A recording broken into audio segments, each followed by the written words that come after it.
ನಮಸ್ಕಾರ ನನ್ನ ಪುಟ್ಟ ಪುಟ್ಟ ಗೆಳೆಯರೇ, ನಿಸರ್ಗ ಶಾಲೆಗೆ ನಿಮಗೆಲ್ಲ ಪ್ರೀತಿಯ ಸ್ವಾಗತ. ನಾ ಕಂಡ ಮೊದಲ ಹಕ್ಕಿ ಗುಬ್ಬಚ್ಚಿ. ನಾನು ಚಿಕ್ಕವಳಿದ್ದಾಗ ನಮ್ಮ ಮನೆಯ ಮುಂದೆ ಒಂದು ದಾಳಿಂಬೆ ಮರ ಇತ್ತು. ಪ್ರತಿ ಬೆಳಗ್ಗೆಯೂ ಆ ಮರದ ತುಂಬ ಗುಬ್ಬಚ್ಚಿಗಳು ಬಂದು ಚಿಲಿಪಿಲಿ ಚಿಲಿಪಿಲಿ ಎಂದು ಹಾಡುತ್ತಿದ್ದವು. ಅವುಗಳ ಮಧುರವಾದ ಧ್ವನಿ ಕೇಳಿದರೆ ನನ್ನ ಇಡೀ ದಿನವೇ ಸಂತೋಷದಿಂದ ಆರಂಭವಾಗುತ್ತಿತ್ತು.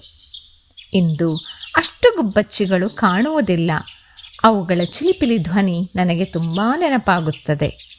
ನಮ್ಮ ಪುಟ್ಟ ಗೆಳೆಯರಾದ ಗುಬ್ಬಚ್ಚಿಗಳನ್ನು ಕಾಪಾಡೋಣ, ಮರಗಳನ್ನು ಬೆಳೆಸೋಣ, ಒಂದು ಪಾತ್ರೆಯಲ್ಲಿ ನೀರು ಇಡೋಣ, ಸ್ವಲ್ಪ ಕಾಳುಗಳನ್ನು ಹಾಕೋಣ. ಹೀಗೆ ಮಾಡಿದರೆ ಗುಬ್ಬಚ್ಚಿಗಳು ಮತ್ತೆ ನಮ್ಮ ಮನೆಗಳ ಸುತ್ತ ಸಂತೋಷವಾಗಿ ಹಾರುತ್ತವೆ. ಈಗ ಇಂದಿನ ಪ್ರಕೃತಿಯ ಅದ್ಭುತವನ್ನು ತಿಳಿಯೋಣ. ಇಷ್ಟು ಚಿಕ್ಕ ಗುಬ್ಬಚ್ಚಿಯು ಹುಲ್ಲು, ಸಣ್ಣ ಕಡ್ಡಿಗಳು, ಗರಿಗಳು ಮತ್ತು ನೂಲಿನ ತುಂಡುಗಳಿಂದ ತನ್ನದೇ ಆದ ಸುಂದರ ಗೂಡನ್ನು ಕಟ್ಟಿಕೊಳ್ಳುತ್ತದೆ. ಎಷ್ಟು ಅದ್ಭುತ ಅಲ್ಲವೇ? ಇಂದಿನ ಪ್ರಕೃತಿಯ ಸವಾಲು.